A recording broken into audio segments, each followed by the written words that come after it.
뉴스투데이 뉴스룸입니다. 저는 편집국장 이태희입니다. 안녕하세요. 뉴스투데이 이지우 기자입니다. 네, 이지우 기자, 오늘은 어떤 주제로 얘기를 해볼까요? 오늘은 시중은행 근속 연수에 대해서 이야기해 볼까 합니다. 네, 시중은행의 근속 연수를 이지우 기자가 조사를 해서 반기 보고서를 2013년하고 2017년 보고서를 봤나요? 네네. 네, 그래서 조사를 해보니까 어떻게 나왔습니까? 우선 이제 제가 나눈 거는 남성은행원, 여성은행원 이렇게 분류를 했는데 예. 남성은행원인 경우 국민은행이 20년 4개월로 가장 긴 것으로 확인됐고요. 예. 그리고 여성은 우리은행이 14년 3개월로 가장 오래 근무하는 것으로 나타났습니다. 그러면 직업적인 안정성은 국민은행이 제일 높다라고 봐야겠네요. 남자의 경우에. 남자의 경우에, 네네. 여성의 경우는 이제 우리은행이고. 네네. 그리고 또 하나 여기서 의미 있는 통계가 그 증감폭이 있는데 네네. 근속연수가 많이 늘어난 은행은 또 따로 있던데요. 네네. 신한은행이 이제 남성, 여성 직원에서 가장 많이 증가한 것으로 확인됐는데 남성은 15년 6개월에서 16년 7개월로 1년 1개월이 늘었고요. 예. 그리고 여성은 9년 10개월에서 12년 1개월로 총 2년 3개월로 가장 길게 늘었더라고요. 그러면은 신한은행의 안정성은 좀 늘어난 편인데 네네. 우리가 오늘 논의할 부분은 근속연수라고 하는 것은 그 직업의 안정성하고 사실은 관계가 있는 것 같아요. 네네. 그래서 취준생들 입장에서 어떤 직업 또는 직장을 선택할 때 연봉 수준, 직업적 안정성, 즉 얼마나 오래 근무할 수 있느냐, 이 두 가지가 가장 중요하죠, 현재. 네네. 근데 또 하나 중요한 게 있어요. 혹시 연봉 수준하고 직업적 안정성, 그 다음에 또 중요한 게 뭐라고 볼까요? 최근에는 이제 4차 산업혁명 이런 부분이 있다 보니까 그 직업을 좀 위협하는 게 위험 요소가 그렇죠. 좀 늘었다고 볼 수 있을 것 같은데. 그러니까 직업적인 비전, 네네. 미래의 직업이 어떻게 될 것인가 하는 게 굉장히 중요한 변수로 취업시장에서 떠오르는 변수라고 보여집니다. 네네. 취준생들이 현재 연봉이나 직업적 안정성 이외의 제3의 변수인 그 직업적인 비전, 그 직업의 미래에 대해서 생각을 해야 된다는 게 우리가 오늘 나눌 네네. 핵심적인 포인트죠. 그럼 먼저 그 은행원들이 보통 신의 직장 그래서 그 직업적 안정성하고 높은 연봉 수준이 보장된 걸로 보통 얘기를 하고 있습니다. 실제로 보면 국민은행은 20년이 평균 근속 기간이고 연봉도 작년 기준으로 내 보니까 1억 600만 원이더라고요. 남성 기준이. 네네. 여성이 6천만 원대고 평균이 8,300만 원이 됩니다.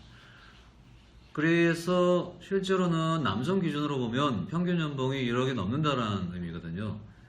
그러니 국민은행은 직업적 안정성과 연봉 수준을 다 겸비하고 있는 신의 직장이다 네네. 라고 얘기할 수 있는 겁니다.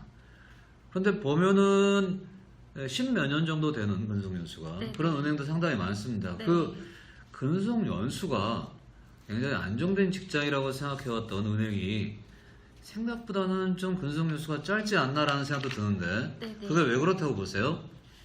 저는 우선 두 가지 이유에서 그렇게 생각을 했는데, 우선 첫 번째는 은행이 이제 1990년 말쯤에 이제 외환 위기가 터지면서 그때 구조조정이라는 말이 정리해고가 법제화된 걸로 알고 있거든요. 그렇죠. 네네. 97년 연말에서 98년 초 사이에 네네. 외환위기라는 거대한 태풍이 한국인들을 강타하게 됩니다. 그래서 어떤 일이 벌어졌죠?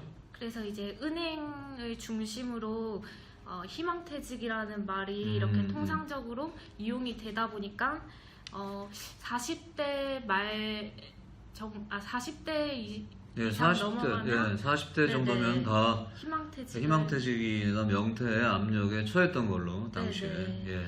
그래서 이제 20년 정도가 나오는 것 같고요. 그리고 두 번째는 예.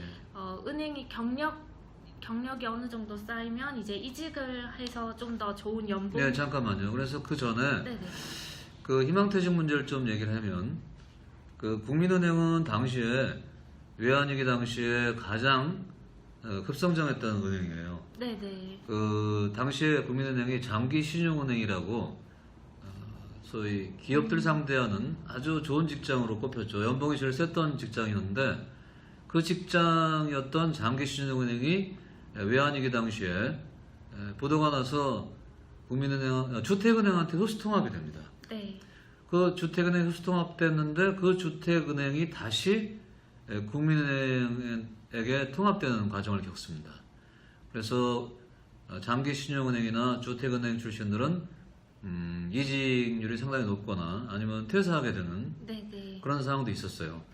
그리고 제일은행도 없어졌고 그래서 지금 이 현재 통계에 그런 요소들이 많이 반영이 된 거고 상대적으로 국민은행은 당시에 외환위기 당시에 가장 강자였고 성장했던 은행이라 아마도 이런 근속연수가 가장 높지 않나 네네. 20년이 된 네. 그런 생각이 듭니다. 그리고 상대적으로 다른 은행들은 서로 통폐합이 되고 이직도 해야 되고 구조조정도 좀 돼야 되고 해서 오히려 근속연수가 짧은 그런 측면이 있다고 지금 생각이 됩니다. 왜냐하면 지금 20년이라고 국민은행이 돼 있는데 이게 2016년 기준이잖아요. 네네. 그러면 정확히 98년을 외환위기라고 보면은 19년 전에 외환위기가 발생한 겁니다. 네네. 그러니까 이 데이터가 외환위기 이전부터의 평균 근속연수를 따졌기 때문에 이 근속연수에는 20년 전에 외환위기 당시에 은행원들의 그 부침 그것이 분명히 반영이 돼 있다라고 보여지고 국민은행이 지금 근속연수가 1위 한 거는 어떤 외환위기 직후에 은행권이 사실상 국민은행 중심으로 통폐합이 되는 측면이 있었다라는 거 그런 요소들이 상당히 작용한 걸로 네. 그렇게 생각이 됩니다. 그 다음에 생각보다 근속연수가 짧은 두 번째 원인으로 뭘 생각했습니까? 이직률을 생각했는데요. 이직률이요? 네네. 이제 경력이 어느 정도 쌓이다 보면 좀 더 좋은 연봉을 예. 조건으로 스카우트제이나 이런 것 때문에 다른 예. 뭐 이제 경력 사원으로 들어가는 이직률이 보통은 이제 30대 후반이나 40대쯤에 일어나는 걸 생각하면 이 정도의 근속 연수가 나오지 않을까 싶더라고요. 그러니까 은행원들이 그 은행 간의 이직 네네. 또는 관련 기관 간의 이직을 감안했을 때 네, 이게 근속연수가 좀 줄어드는 경향이 있다. 이 사람들이 강제적으로 명퇴나 구조조정 당한 그런 변수 이외의 자발적인 이직에 상당히 영향을 네. 줬다라고 보는 거죠. 예. 저도 좀 비슷하게 생각합니다. 그런 변수가 있을 거로 보여지는데 은행원이라는 것은 금융기관 중에서 가장 토대가 되는 성격을 가지고 있기 때문에 비교적 유사 업종으로 이직하기가 상당히 좋습니다. 그러니까 은행에 있으면 제2금융, 물론 제3금융으로 갈 수도 있고 과거 같으면 리스 같은 데도 갈 수 있고 이렇게 좀 운신의 폭이 넓은 편입니다. 오히려 특수한 영역의 금융기관에 갈 경우에는 오히려 다른 기관으로 이직하기 좀 어려운 그래서 그런 면에서 은행원들은 상당히 좋은 거고 이 낮은 생각보다 좀 짧은 근속연수가 고조조정이라는 부정적 요인 말고 이직 기회라는 그런 네. 긍정적 변수의 관점에서도 근속연수가 생각보다 좀 짧을 수도 있다 이렇게 보는 거죠. 네네. 좋습니다. 그러면 오늘 가장 핵심적인 부분은 우리가 취준생들 입장에서 은행이 과연 이런 높은 연봉에 또 상당히 높은 수준의 안정적인 직장 안정성을 계속 유지를 할 것인가 아니면은 다른 변수에 의해서 이러한 구도가 즉 신의 직장이라고 불리우는 그런 은행의 직장 구조가 상당히 흔들릴 것인지에 대한 예측이 좀 필요하겠습니다. 어떻게 보세요? 저는 이제 지금도 일어나고 있지만 좀 장기적으로 보면 좀 더 근속 연수도 좀 짧아질 게 우려되지 않을까 생각을. 왜 그렇게 보세요? 최근에 이제 많이 나온 기사가 로보 어드바이저나 뭐 AI 관련해서 사업이 발달하다 보니까 은행원을 대체할 수 있는 이런 그렇죠. 은행을 네, 대체할 수 있는 기술들이 급격하게 빠른 속도로 개발이 되고 있는 상황이라고 보여집니다. 네네. 그래서 AI 어드바이저 같은 경우는 소위 인공지능이 파이낸셜 컨설팅을 대체하게 되는 거란 말이에요. 사람들이 하는 거. 그러니까 프라이빗 뱅커가 필요가 없어지는 거죠. 그러면 AI가 대신 상담을 하고 투자를 해주는.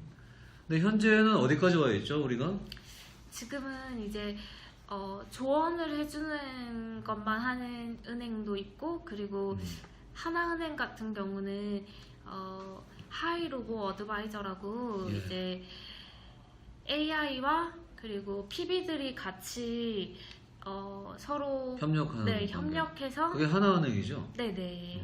그래서 이제 사실 PB들 능력을 좀 더 개발해야 된다는 그런 요구가 조금씩 생긴다고 하더라고요. 이지호 기자가 쓴 기사들을 보면 현재 AI 활용도는 혼합형 수준이다. 네네. 인간 컨설턴트가 AI를 활용하는 정도. 네네. 그런 단계로 상당히 갈 거다라고 얘기를 하고 있습니다. 그렇게 보면은 AI나 즉 4차 산업혁명에 의한 신기술이 은행원의 지위를 많이 위협하는 것 같지는 않다라는 생각도 들게 하는데, 그거보다 다 아주 당면한 강력한 변수가 있죠. 은행원들의 위치를 흔드는 태풍 같은 변수라고 저는 개인적으로 생각하는데, 카카오하고 관련돼 있는 뭐죠? 인터넷 전문은 예. 네네. 소위 핀테크라고 하는. 네네.